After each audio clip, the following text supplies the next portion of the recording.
Hello guys, nalang sa time nga kaigsunan nga niingon na po siya nga sumusunod na po siya ni Kristo. Di sa manggang pagkasumusunod taon oy. Nga uti mo gani wa man gani mo anang cross. Niingon man isig Ginoong si Kristo kung musunod mo kanako willing mo pasaan aning cross.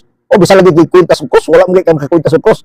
Kung saan tawag ko nanto mo kaya ikaw sumusunod mo ni Kristo nga wa di mo kay niingon si Kristo. Kung gusto mo musunod kanako, ala pasaan aning cross. Ya, nakapasaan ka ng cross, wala man. Kung saan man ito. Kami di man pud misulpot naman kay kining among pagtulunan. Iya man gid ni Kristo. Kung maghisgot gyud tag kaning katawhan ni Kristo.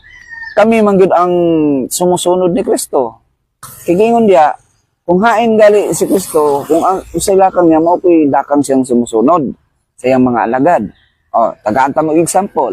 Si Kristo sa Bautista. Si Maria sa Bautista, ang mga apostoles sa Bautista. Pusa kami usab sa Bautista nga naman, kami ang nakakunik dito sa pagtulunan ni Kristo. Ko di ko mo to nga ikaw. Kamo nakakunik mo dito ni Kristo kay karon pa mo misulpot. Karon pa mo misulpot nga ang ka nakakunik mo. Wala mo kunik. Nakakunik mo siguro mo ni Martin Luther. Mao gid tinuod diha. Kay imposible kay makakunik mo ni Kristo nga karon pa mo ni sulpot asam dai mo ang panahon na din. Ni atong panahon na asa dai mo. Nya, nga pud ka nga kuan, inang sa Bautista si Maria sa si Kristo. Usab sa Bautista. Dahil sa Bautista niya to. Sa Batiper. Alang-alang baka musimba sila sa Bautista. Sakto pa sila sa atong relihiyon nga kuan, Judaism. Dumi ka na sa Bautista. Wa pa sa Bautista sa una mo sa imo mo sa pagkataon na mo.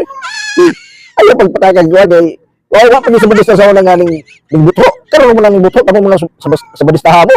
Ug asa ka sakop na sa Bautista kay maglibog sa taninyo. Ipit pagkadaganan ninyo sa Bautista. Taon sa naman tao di. Muna nga kami kitang nagkaigsunan. Pagbantay kita kay pati pagkadaganan nila sa Bautista. Asa tinuod ani?